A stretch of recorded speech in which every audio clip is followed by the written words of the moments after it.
Hi, welcome back to my channel. This is Uchenna, and in this video I just want to discuss about 5 reasons why you should marry your best friend.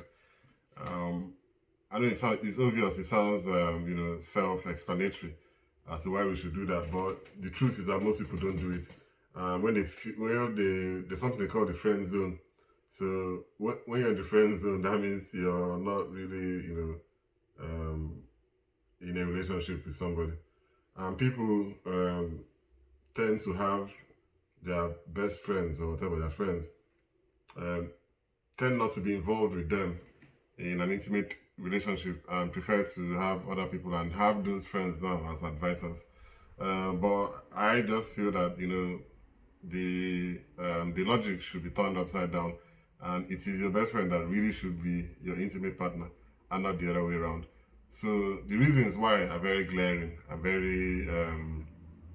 they're very obvious, because one, the love that you have for your friend, your best friend, of course, in the case of marriage, it's mostly of the opposite sex, and um, and also of the same sex. But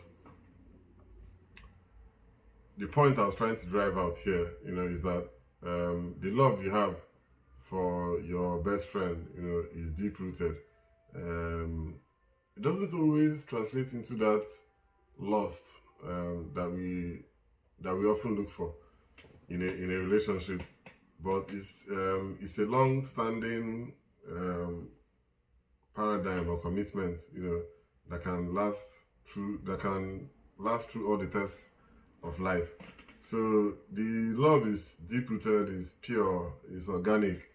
There's a lot of trust embedded in the relationship between you and your friend, your best friend. You need to marry your friend. That's just the truth. And the real reason why you need to do that is because of hard times. When times are hard, you will need your best friend around you to comfort you and to tell you the right things that you need to hear, and to also be there to to be that space for you, to be yourself and to heal, and which any other person that's not so compatible with you um, might not have that kind of patience. Most times they don't do, and they don't really understand what we're going through. So that's the first reason, is the pure love, organic love that is there between you and your best friend. The second reason, of course, is because I will assume that you and your friend, have a way of playing and of laughing, and that's what life is made up of.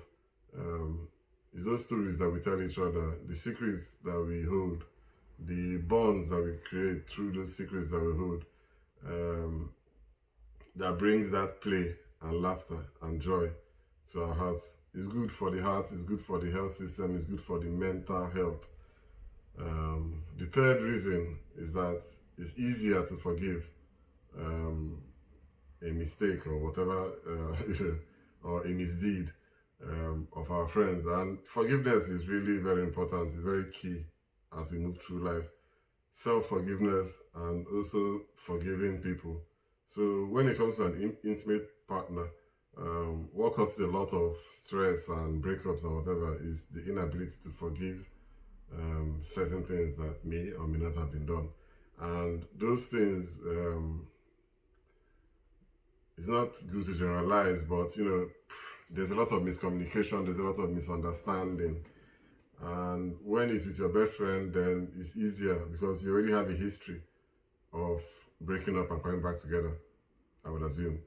And that history is going to help, when you're in a relationship with them.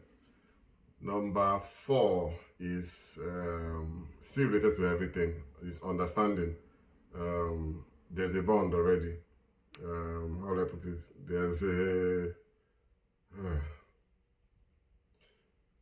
There's an understanding that takes place between partners, in a marriage, that's very key. You should be able to read each other's minds, not like your psychics, but you should be able to know or anticipate what the other person is going to do. So there's that kind of telepathic interconnection between partners that makes a relationship to flourish.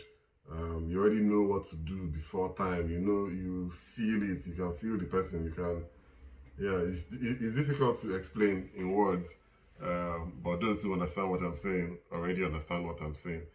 Um, yeah. So I've mentioned the deep-rooted nature of the relationship, the understanding, the play, and the laughter that's needed, and the forgiveness too that's needed to make a relationship solid. Then finally is loyalty. Um, Loyalty is key, it's the last but should be number one. Um, your best friend is someone that you can trust. You can trust with everything, you can trust with your life. So, you can't expect loyalty just from anybody. Most people are very easy. They will easily leave you. Let's say you have something like an illness or something happens to you, which of course we don't know what's going to happen in this life. But you need someone that will stand by your side. A lot of people are easily going to just check out. They'll just say, no, I didn't sign up for this. This is not what I wanted. Sorry, I wish I could stay, but I don't want my life to be like this. So you need someone that's going to be loyal, that will be there for you through thick and thin. In the church, they say it's through in sickness and in health, and in riches and in poverty or whatever.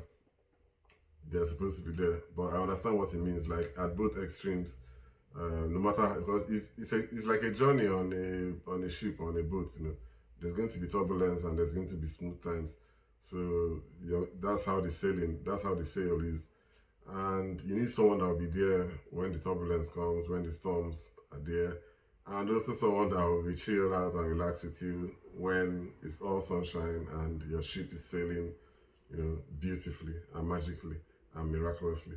So I hope I've mentioned a few reasons, and of course, all these reasons tie up to when times go awry, when situations do not go according to plan, when something catastrophic happens, who will be there for you? That's what you need to think about.